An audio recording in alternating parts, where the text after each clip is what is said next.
Emmanuel Macron et son épouse Brigitte, le roi Charles III et son fils le prince William, le Premier ministre britannique Rishi Sunak, Joe et Jill Biden, le chancelier allemand Olaf Scholz, le Premier ministre canadien Justin Trudeau.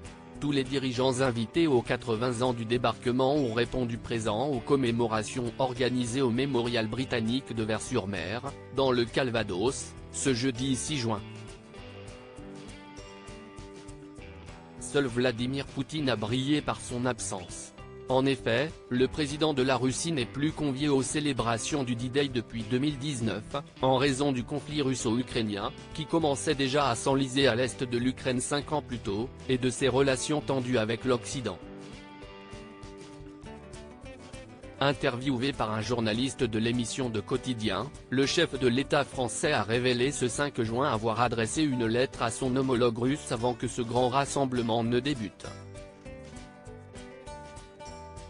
Je lui ai écrit pour lui dire que dans mon discours d'Omaha Beach, je ferai référence à ce que l'armée rouge, composée de membres de la société civile, a fait sur le front de l'Est. Surtout durant les dernières années de la guerre, ils ont joué un rôle important, ce qui justifiait que la Russie soit invitée pour les 70 ans du débarquement, puisque les peuples soviétiques ont contribué à l'effort de résistance et à ce qu'il s'est fait sur le front Est. Il n'y a pas de révisionnisme chez nous, a confié Emmanuel Macron, qui a précisé que Vladimir Poutine n'a pas répondu à son courrier. C'est ce qui a justifié la clarté de notre position, a déclaré le président. L'occupant de l'Élysée a ensuite exposé les raisons pour lesquelles le chef du Kremlin ne fait pas partie de la liste des invités. Je considère que le choix qu'il a fait, en particulier en lançant cette guerre d'agression contre l'Ukraine, note de la rédaction, c'est une trahison. Sa présence aurait été d'autant plus malvenue que le président ukrainien Volodymyr Zelensky a assisté aux commémorations. On est dans un monde beaucoup plus fragmenté. On a des puissances qui sont assez désinhibées, comme la Russie, qui même si elle avait pris il y a 10 ans la Crimée, n'avait pas lancé une guerre d'agression comme elle l'a fait il y a un peu plus de 2 ans, a estimé Emmanuel Macron.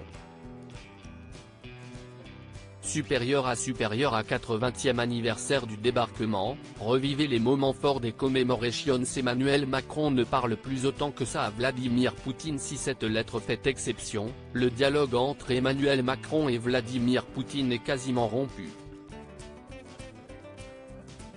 Depuis l'Élysée, le président de la République s'est plusieurs fois entretenu avec le chef du Kremlin afin de le raisonner et de tenter d'empêcher qu'une guerre n'éclate entre la Russie et l'Ukraine. En vain. Emmanuel Macron a cru qu'il pourrait avoir de l'influence sur Poutine mais il s'est fait balader pendant des années, avait rapporté une source proche du pouvoir auprès du Point en avril 2023. Et de constater, leur liaison était totalement biaisée, Macron a fait preuve d'une grande naïveté. Anthony Bélanger, journaliste et spécialiste relations internationales, avait complété, il a passé le cap et qu'il ne parle plus autant que ça à Vladimir Poutine. Il a décidé de jouer à fond le jeu de l'Ukraine. Crédit photo, Itartas.